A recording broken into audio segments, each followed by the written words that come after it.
స్వామి శరణం, స్వామి శరణం, స్వామి ఏ శరణం, స్వామి శరణం, స్వామి. మనము ఆధ్యాత్మికంగా ఎదగాలనుకున్నప్పుడు, ఆధ్యాత్మిక ప్రయాణం చేస్తున్నప్పుడు భగవంతుని గురించి 4 మంచి మాటలు చెప్పినప్పుడు కూడా 100లో ఎక్కడో ఒకరికో ఇద్దరికో నెగటివ్గా అనిపించి విమర్శించే వాళ్ళు ఉంటారు.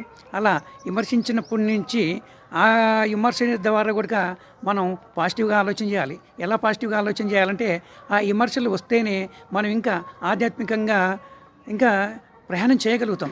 ఎలా అంటే, ఒక పూల చెట్టు ఉంది, అది చక్కగా పెరుగుతుంది. చక్కగా పెరుగుతున్నప్పుడు పైన కొంత భాగం నరికేస్తే అప్పుడు ఆ చెట్టు కాండం నుంచి బలపడి కొమ్మలుగా వచ్చి, కొమ్మలుగా బాగా బలంగా తయారై ఎక్కువ ఎక్కువ ఎక్కువ కొమ్మలు వచ్చి మనకు చాలా చాలా పూలను ఇస్తుంది.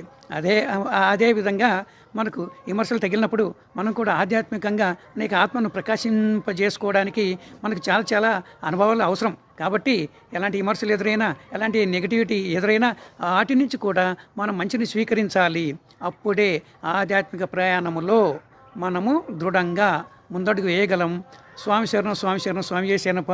మా ఛానల్ సబ్స్క్రైబ్ చేయండి, లైక్ చేయండి, కామెంట్ చేయండి, షేర్ చేయండి. స్వామి ఏ శరణం అయ్యప్ప.